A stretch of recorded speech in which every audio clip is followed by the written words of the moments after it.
दोस्तों, क्या आपने कभी एक ऐसी प्लेन के बारे में सुना है जो टेक ऑफ तो करी हो लेकिन अचानक से आसमान में ही गायब हो गई हो। ना कोई टेक्निकल एरर, ना ही कोई डैमेज, बस ऐसा लगे कि जैसे आसमान ने इसे निगल लिया।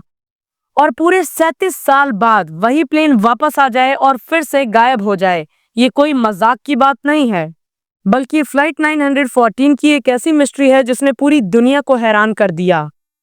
क्योंकि ये फ्लाइट 1955 में न्यूयॉर्क से मियामी के लिए टेक ऑफ तो करी थी, लेकिन आज तक मियामी पहुंची नहीं। बट आखिर एक्चुअली में फ्लाइट 914 के साथ हुआ क्या था? आइए आज की इस वीडियो में इसी मिस्ट्री को सॉल्व करते हैं। न्यूयॉर्क के लेग्वार्डिया एयरपोर्ट पर सुबह का टाइम था और सब कुछ वैसे ही नॉर्मल था जैसे होना चाहिए। कुछ पैसेंजर्स अपनी फ्लाइट का वेट कर रहे थे और कुछ अपनी फ्लाइट्स में बैठ चुके थे, और इन सभी के बीच मौजूद थी आज की मिस्ट्री, फ्लाइट 914। इस प्लेन में लगभग 57 पैसेंजर्स और 4 क्रू मेंबर्स थे। कैप्टन विक्टर सभी चीजों का अच्छे से इंस्पेक्शन कर रहे थे और सारी चीजें नॉर्मल ही लग रही थी। इसके अलावा अब सभी पैसेंजर्स अपनी फ्लाइट के लिए पूरी तरह से रेडी थे। एग्जैक्टली 9:55 पर यह फ्लाइट न्यूयॉर्क के लगवार्डिया एयरपोर्ट से टेक ऑफ करती है। कुछ ही मिनटों बाद ये न्यूयॉर्क के बड़े बड़े स्काईस्क्रैपर्स को पीछे छोड़ते हुए पैसिफिक ओशन के ऊपर पहुंच जाती है। ये एक नॉर्मल सी फ्लाइट थी जिसे न्यूयॉर्क से मियामी फ्लोरिडा जाना था, इसीलिए 3 घंटे में इसे अपनी डेजिग्नेशन तक पहुंच जाना था। अभी तक फ्लाइट अपने पूरे रूट को अच्छी तरह से फॉलो कर रही थी, इसीलिए 10:12 पर न्यूयॉर्क एयर ट्रैफिक कंट्रोल ये रिपोर्ट करता है कि फ्लाइट 914 अपने करेक्ट रूट पर है। लेकिन एग्जैक्टली 10:15 पर एक ऐसी घटना होती है जो आज भी एक मिस्ट्री बनी हुई है। रडार पर एक छोटा सा ब्लिंक होता है और एयरप्लेन टोटली डिसअपियर हो जाती है। फ्लाइट 914 को ऐसा गायब होता देख सभी मेंबर्स हैरान हो जाते हैं। कुछ देर तक सभी को लगता है कि सब कुछ नॉर्मल है और ये शायद किसी टेक्निकल एरर की वजह से हुआ होगा। बट कुछ देर बाद अच्छी तरह से इंस्पेक्शन करने के बाद ये पता चलता है कि रडार में हर एक प्लेन शो हो रहा है, केवल फ्लाइट 914 को छोड़कर। इसके बाद न्यूयॉर्क एयर ट्रैफिक कंट्रोल के द्वारा एयरप्लेन से कांटेक्ट करने की हर एक पॉसिबल कोशिश की जाती है, लेकिन फिर भी सफलता हाथ नहीं लगती। इसके तुरंत बाद New York air traffic control Miami air traffic control को ये इन्फॉर्म करती है कि फ्लाइट 914 अपने रूट से पूरी तरह से डिस्ट्रैक्ट होकर डिसअपियर हो गई है। जब मियामी एयर ट्रैफिक कंट्रोल के रडार्स में भी यही सेम दिक्कत पाई जाती है, तब रेस्क्यू मिशन शुरू कर दिया जाता है। हर एक एयरलाइन से कांटेक्ट करने की कोशिश की गई, हर एक पॉसिबल कोशिश की गई ताकि फ्लाइट 914 को खोजा जा सके। पर अंत में निराशा ही हाथ लगी। पूरे 1 साल बाद लगातार रेस्क्यू मिशन को कंटिन्यू करने के बाद भी जब पैन एयरलाइंस को फ्लाइट 914 नहीं मिलती, तब पैन एयरलाइन एक अनाउंसमेंट करता है। फ्लाइट 914, जिसमें पूरे 61 मेंबर्स सवार थे, अचानक से गायब हो गई।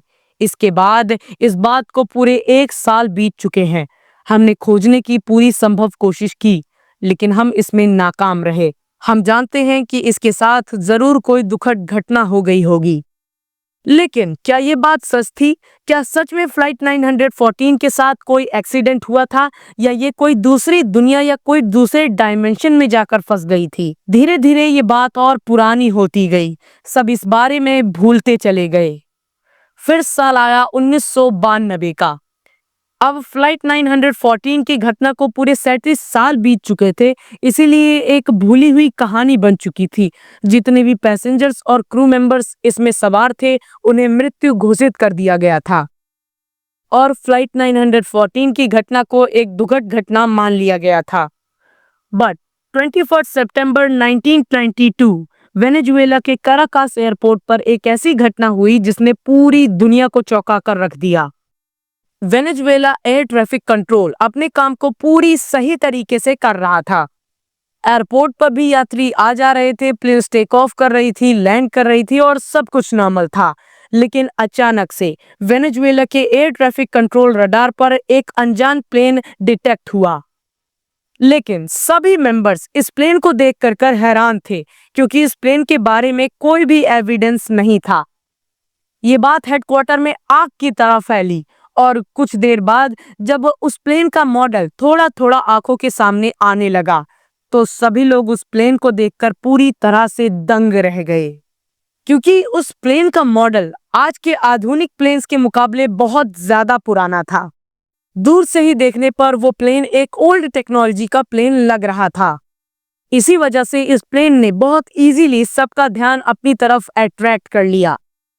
ये देखकर तुरंत ही वेनेजुएला एयर ट्रैफिक कंट्रोल के द्वारा उसे लैंडिंग की परमिशन दी जाती है, रनवे को खाली कराया जाता है। और जैसे जैसे वो प्लेन नीचे आ रहा था, लैंड करने के क्लोज आ रहा था, वैसे वैसे वहां पर मौजूद लोगों की धड़कनें बढ़ रही थीं, क्योंकि इसे देखकर कोई डाउट नहीं था कि ये प्लेन 1950 के दशक वाला है, जिसे अब किसी भी एयरलाइन द्वारा ऑपरेट नहीं कराया जाता। लेकिन फिर जैसे ही कुछ टाइम बाद वो प्लेन लैंड करता है, वहां मौजूद सब लोग पूरी तरह से हैरान रह जाते हैं, क्योंकि ये वही प्लेन था जो आज से 37 साल पहले गायब हुआ था। इस फ्लाइट के ऊपर बड़े बड़े अक्षरों में लिखा था फ्लाइट 914, जिसे देखकर वहां मौजूद हर कोई हैरान हो गया। कुछ ही मिनटों बाद जब वो प्लेन पूरी तरह से स्टेबल हुआ, तो उसकी जानकारी लेने के लिए वहां कुछ मेंबर्स गए। अंदर जाकर उन्होंने देखा कि सभी पैसेंजर्स के चेहरे पर एक अजीब सी घबराहट थी, और शायद कुछ लोग तो ये भी नहीं समझ पा रहे थे कि उनके साथ हो क्या रहा है। और जब एयरपोर्ट की सिक्योरिटी को एयरप्लेन के कैबिन में भेजा गया, तो वहां पर जो नजारा देखने को मिला वो पूरी तरह से चौंका देने वाला था। फ्लाइट के वही कैप्टन थे जिन्होंने आज से 37 साल पहले इस प्लेन को उड़ाया था। विक्टर आज भी पूरे 37 सालों बाद उसी एनर्जी के साथ इस प्लेन को कमांड कर रहे थे। वहां मौजूद सिक्योरिटी ने जैसे ही ये सब देखा, उन्हें नीचे उतरने की अनुमति दे दी। लेकिन कैबिन में मौजूद विक्टर के चेहरे पर एक अजीब सी घबराहट थी। उन्होंने जैसे ही खिड़की के बाहर देखा कि उनके आसपास बहुत से आधुनिक प्लेन खड़े हुए हैं, वो पूरी तरह से हैरान रह गए और जोर से उन्होंने चिल्लाया कि मुझे यहाँ नहीं होना चाहिए। उन्होंने कैलेंडर उठाकर अपनी कंफर्मेशन के लिए देखा। उनके हाथों से वो कैलेंडर गलती से बाहर गिर गया।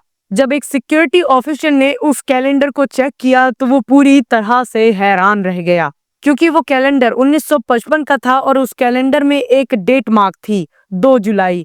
एग्जैक्टली वही डेट जब फ्लाइट 914 ने न्यूयॉर्क के एयरपोर्ट से टेक ऑफ किया था। बार बार सभी लोग विक्टर को नीचे उतरने के लिए कह रहे थे, लेकिन विक्टर ने किसी की भी एक न सुनी। उसने दोबारा से प्लेन के इंजन को चालू किया और प्लेन को लेकर उड़ गया। आसमान में कुछ दूर पहुंचते ही वो प्लेन पूरी तरह से गायब हो गया।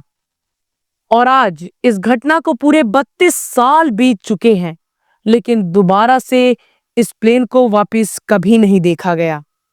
अब इस चीज से बहुत से सवाल खड़े होते हैं कि आखिर ये प्लेन वापस कहाँ चला गया? क्या वो जिस टाइम से आया था वापस उसी में लौट गया, या फिर ये किसी टाइम लूप में फंस गया था, या फिर विक्टर खुद एक एलियन थे? ऐसे बहुत से सवाल। लेकिन आज भी फ्लाइट 914 की ये मिस्ट्री एक मिस्ट्री ही बनी हुई है। वैसे आपका इस फ्लाइट के बारे में क्या सोचना है? क्या सच में फ्लाइट 914 की कहानी सच है या फिर नहीं? क्या ये घटना सच्ची है या फैलाई गई अफवाह? आपको क्या लगता है? नीचे कमेंट्स में जरूर बताइएगा। और अगर आप ऐसी ही प्लेन की एक और मिस्ट्री के बारे में जानना चाहते हैं, तो हमें नीचे कमेंट्स में बता सकते हैं। मैं उस पर भी वीडियो लाने की पूरी कोशिश करूंगा। तो बस फिर आज की वीडियो में इतना ही। मिलता हूं मैं आपसे किसी और वीडियो में किसी और नए टॉपिक के साथ। तब तक के लिए जय हिंद।